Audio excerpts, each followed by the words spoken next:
Assalamualaikum warahmatullahi wabarakatuh. Bismillahirrahmanirrahim. Alhamdulillah wassalatu wassalamu ala Rasulillah wa ala alihi wa sahbihi wa man walah, amma ba'd. Sering kita temukan banyak perbedaan mungkin ya dalam masalah pengucapan qalqalah. Dalam masalah pengucapan qalqalah, kita harus kaji. Yang akan saya soroti, akan saya bahas kali ini adalah banyaknya, bahkan di kalangan hufaz atau para penghafal Al-Quran sendiri, cara pengucapan qaf dan to tentunya itu dengan alasan karena keduanya isti'la'nya kuat, apalagi to punya sifat idbaq, maka itu qalqalahnya lebih.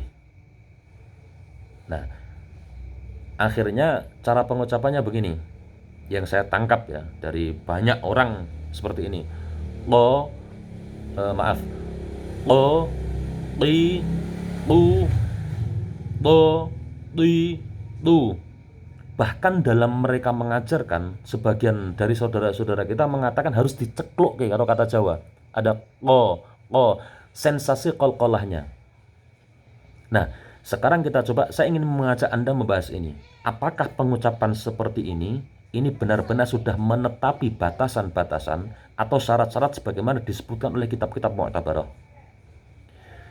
Di depan saya coba akan membacakan satu referensi saja dari satu kitab, yaitu Judul Mukil, karangan Al-Mar'ashi, masyhur bainal ulama il-qurra. Bainal ulama, ini kitab ini sangat familiar sekali dalam ilmu tajwid. Beliau berkata seperti ini, terdapat dalam bab qalqalah yang saya baca ini adalah cetakan Darus Sahabah halaman 43. Begini beliau mengatakannya. Anna hurufal qalqalati la tanfakku 'anil qalqalati 'inda taharrukiha wa illam takun qalqalatu 'inda taharrukiha dhahirah.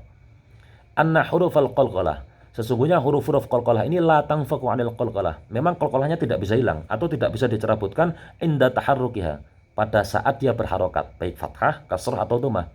Wa illam takun al qalqalah inda taharrukiha dhahirah. Yang mana meskipun qalqalahnya itu tidak bisa jelas atau tidak jelas qalqalahnya. Efek pantulan itu tadi loh, efek pantulan itu tadi. Nah, uniknya ada orang yang banyak melupakan mengkaji ini. Beliau membuat muqabalah atau perumpamaan untuk agar bisa kita ya merasakan bagaimana qalqalah itu ada, tapi hanya sebatas ibarat kata tidak jelas, tidak dipraktekkan seperti itu, dicekluk-ceklukkan seperti itu. Beliau berkata selanjutnya seperti ini, kama anna harfayil gunnah, sebagaimana ya pada dua huruf gunnah, wahuma an-nunu wal mimu, yaitu nun dan mim, la yakhluwani anil gunnah, keduanya tidak disepikan dari gunnah pada saat berharokat, inda taharrukiha, wa illam tazhar, meskipun tidak jelas. Sekarang kita lacak perkataan beliau.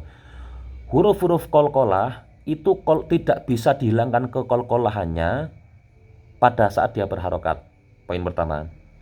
Beliau melanjutkan sebagaimana huruf gunnah ya, yaitu nun dan mim, itu tidak bisa atau tidak disepikan dari gunnahnya meskipun saat dia berharokat, meskipun tidak jelas.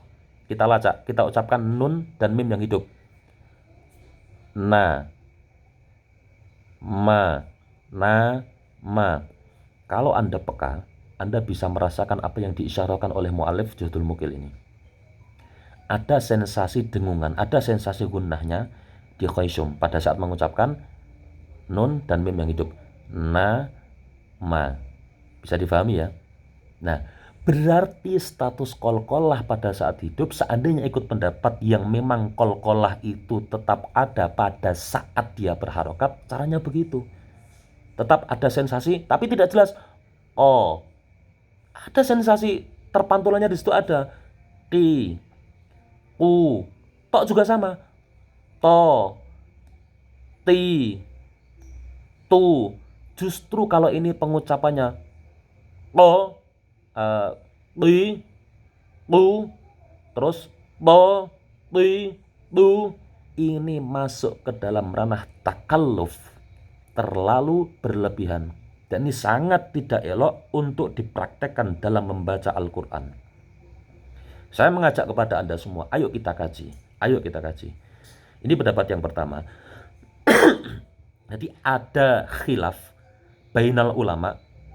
Perlu dicatat betul ini yang paling penting. Ada perbedaan ulama dalam mentakrifkan qalqalah atau mensifati qalqalah pada huruf-huruf muqalqal, pada huruf-huruf yang punya sifat qalqalah. Pendapat yang pertama yang sudah saya sebutkan, qalqalah tetap ada, ya. Qalqalah tetap ada meskipun ya itu dia berharokat.